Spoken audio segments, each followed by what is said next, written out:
Hey guys, what I want to talk about is finding actual and required subcooling. So if your system is a system that we check the refrigerant level via subcooling, then you have to do subcooling. You can't do superheat.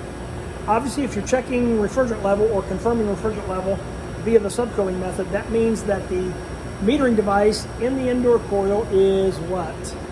Piston or TXV? It's going to be a TXV, right? So if we are confirming refrigerant level by the subcooling method, it has to be a TXV. So what we do is, let's get down here so you guys can see what's going on. Hopefully. So what we're going to do is take our handy dandy meter, we're going to plug in our K probe, turn it to temperature up there.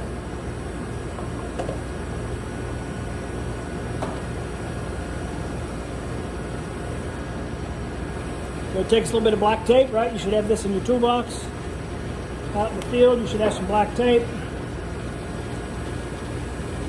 We're going to lay this on this liquid line right here, right? We got the suction line down here, we got the liquid line right here.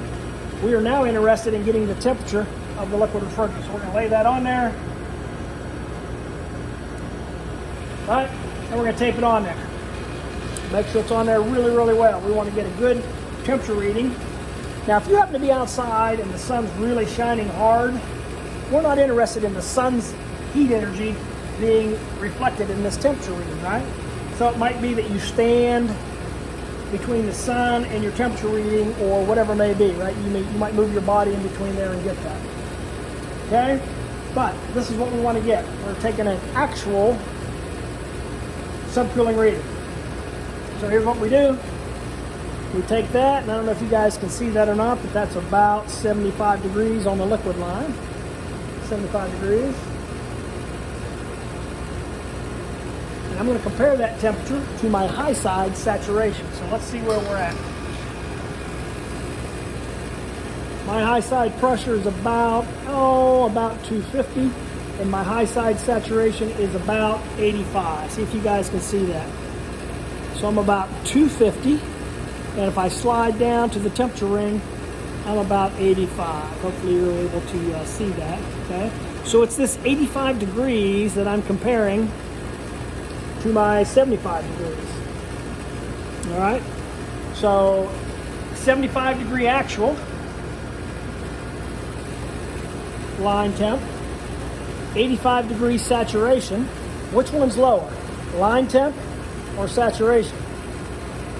So the line temp is 10 degrees below than the saturation, 10 degrees below the saturation. So we do, in fact, have about 10 degrees of subcooling. 10 degrees of subcooling sounds pretty good to me. In fact, 10 degrees of subcooling is kind of your default number if you can't find required subcooling values, okay? Where do you find required subcooling values? Well, you might find it inside this panel, okay? You could turn this off, look in there, and it would say, subcooling 10 degrees. So it might say subcooling 15 degrees. If it's not there, you would walk around here to your unit. These two units are the same, so I'm going to use this one. And you would see if you could find your subcooling value right here. Let's see. Can you guys see that? Subcooling. 10 degrees plus or minus 3 subcooling. So hopefully you can see that. So our machine is spot on at 10 degrees. Our machine is spot on at 10 degrees. But this is the same machine that I use on superheat because it does have a piston in it. So that's a good point. Is there a correlation between subcooling for TXV systems and superheat for piston systems? I don't think there is. If I have 10 degrees of subcooling, which would be great for a piston, which would be great for a TXV system, but I have 21 degrees of superheat, and we know that this machine is undercharged. So that's why it's imperative that you know what kind of metering device you have. If I were just to guess, and say, you know what, I've been on these systems, many, many times, and I just know this is a TXV system. And it's not. I just screwed the pooch, right? I just made a big mistake. Because now I'm saying 10 degrees of subcooling, everything's great, and it's not great, right? Because this is a piston system. Okay, so finding a subcooling value, actual versus required.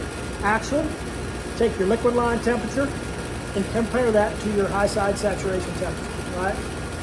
Your liquid line temperature should be below saturation temperature, that's subcooling. On a superheat reading, line temperature should be above saturation temperature, right? That's a superheat reading.